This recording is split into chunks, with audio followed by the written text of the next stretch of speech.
Ho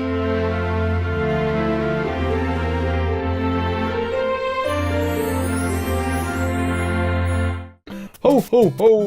Welcome to the 12 Days of Platformas, where we're going to be playing a different platformer each day, all the way up until Christmas Day. So let's get stuck straight in with Super Mario Brothers on the NES. Let's go.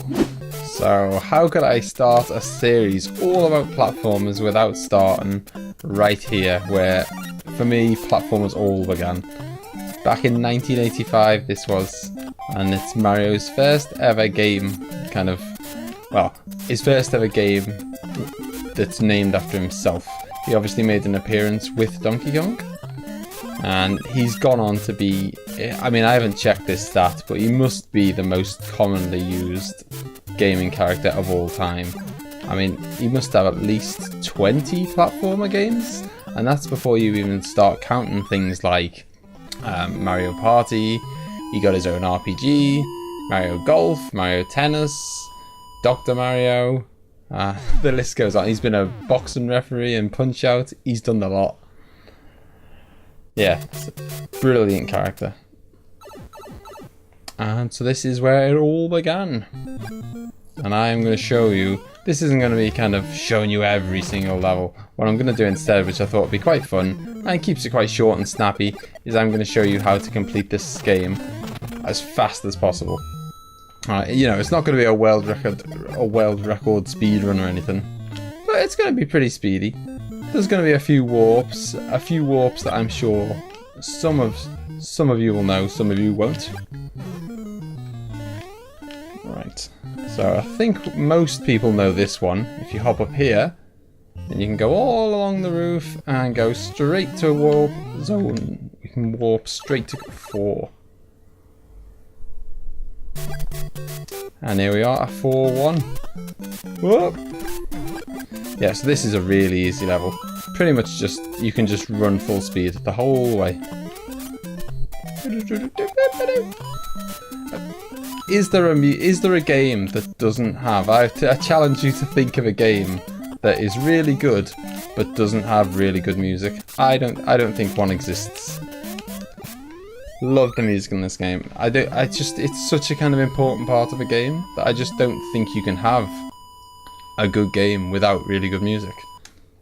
So have a go, see if you can think of one game that's got really good that's a really good game but doesn't have good music. I don't think it exists. Here we go. Alright, so this is the tricky warp now. This is the one that's going to take us really far into the game if we can get it right. Boing! There we go. That's one that not a lot of people will know, I don't think. And it's a massive warp. Whoa! Careful not to go off the screen.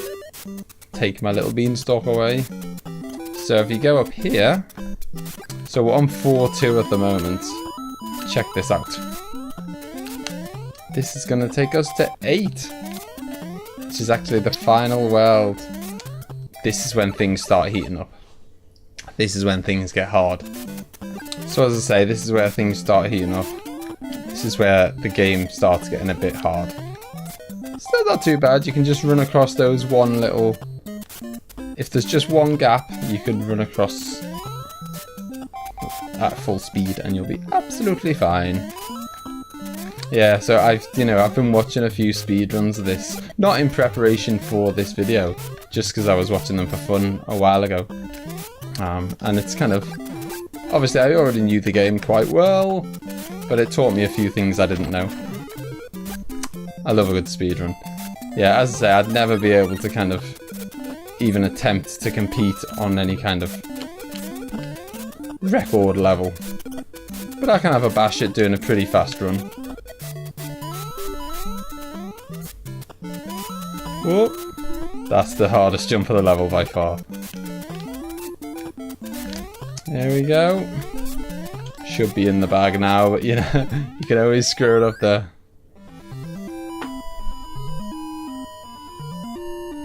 Hey!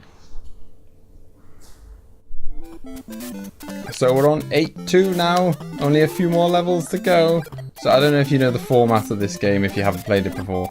Basically, there's 8 worlds, so we're on the final world now, and each world is broken up into 4 kind of stages or levels, whatever you want to call it. I just wanted to show you that there's a 1-up here, just for the sake of showing you. Yeah, so we're on the 8th. We're on the we're on the 2nd stage of the final world. And so now, obviously, we're getting towards the end of the game. This is when things get pretty hairy. Whoa. This is a crazy jump here. You've got to go like full speed and jump right at the last second, and even then you just about make it. Ah! Whoa. There we go. Let's have another bullet bill. No! Oh, yeah, so we're at these 3 levels, we're going to kind of sacrifice a bit of speed for making sure that we get it right. You know, this isn't an official speedrun anyway. I'm already miles behind the, what would be a world record run. I think this game's been completed in like 5 minutes? It's definitely somewhere in the region of 5 minutes. 8-3 now, so there's just one more stage before we get to the finale, which is Bowser's Castle. Obviously a staple of any Mario game. This is exactly why I like to keep the fire Mario as long as I possibly can. It makes the game so, I mean, you can do it without, and I have done it without, but it makes it so much easier. Whoa, if you've got him with you. Deals with these little hammer dudes, no worries. Whoa. I'm gonna finish the level off with a bit of classic platforming here. This has been the source of many deaths for me. There we go!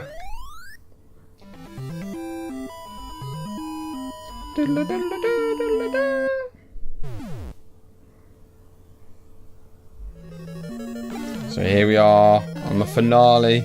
A little tip, a little kind of fact for you there. Where the fireworks come out on that last level, you'll only get fireworks on the castle when you complete the level if you see you've got a timer in the top right corner. If when you finish the level the timer ends in a 1, a 3 or a 6, then you'll get fireworks, and you'll get as many fireworks as whatever the final digit is, you know, either 1 firework, 3 or 6. So yeah, it's a bit of trial and error this level because it's a right maze. If you just keep running to the right, you'll just be in kind of an endless loop and you'll go nowhere. You've got to know which ones are the right pipes to go down. Thankfully, I know the correct path, but it's a real nightmare when you don't. Get out of the way, plant man. Ah, I love the music for the underwater levels. It's one of the few games where I don't mind being underwater. Usually, being underwater in a game, I hate it. It's usually the sign of a really horrible level. But I quite like it in Mario. Maybe it's the music. Again, it's back to that thing, isn't it? Does a game exist that's good but doesn't have good music?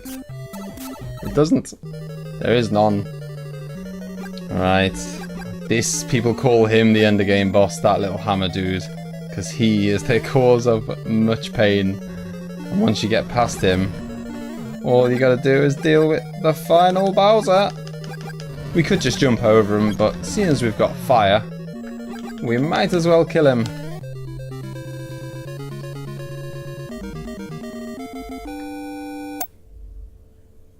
Thank you, Mario! Your quest is over! We present you a new quest. Press B to select a world. And that is Super Mario Bros. On the NES, an absolute classic I don't think anyone can dispute. So tomorrow's game is a game with the same name as its own Disney TV cartoon series. And it's an NES game from 1989. So get your guesses in and don't forget to join me tomorrow so we can play another platformer on Platformas. Thanks for watching and I'll see you next time. Bye bye. Ho ho ho! Welcome to